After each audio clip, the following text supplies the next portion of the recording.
sınavımız güzel mi kötü mü orta derece geçti. Çok güzel geçti mi geçmedi. Çok böyle sınavda bir şey anlayamadık. Sorular nasıldı? Sorularımız yani orta düzey zorluğu vardı yani. Vallahi çok çalışmadığım için çok güzel geçmedi açıkçası ama yani yine de zor geldi bana. Hangi sorular zor? Genel olarak sayısal.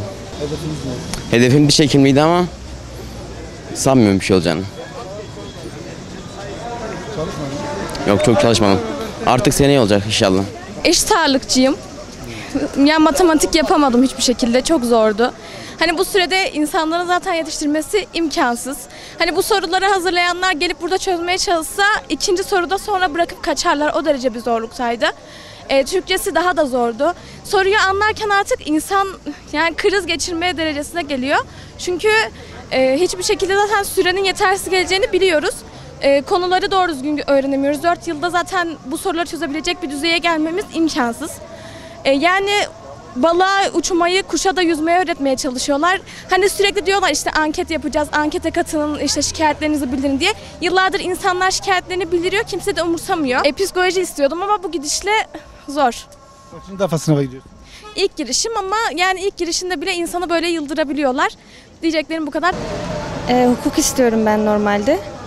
Dünkü TYT çok zordu. Matematik kısmı özellikle felsefe kısmı çok zordu. Bugün AYT'de de matematikte yine zorlamışlardı. Onun dışında sözel dersler güzeldi. İkinci defadır üniversite sınavına giriyorum. İnşallah hedeflediğim üniversiteyi hukuk fakültesini kazanırım.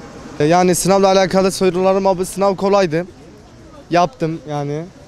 Sorular da kolaydı, basitti. Geri kalan arkadaşlarımıza başarılar diliyorum. İnşallah herkesin gönlüne göre olur abi. İnşallah bir tıbbı kazandım abi. O derece yaptım yani soruları. Kolaydı. Hedefimizde tıp var abi. İnşallah da tutturdum. Kaçıncı defa giriyorsun? İlk girişim yani mezun tayfa değilim. İlk girişim kolaydı sorular. Ben çalıştığım için bana kolay geldi yani. Çalışana kolay gelir abi. O yüzden yaptım yani. Hedefime de ulaştığıma inanıyorum. Hadi.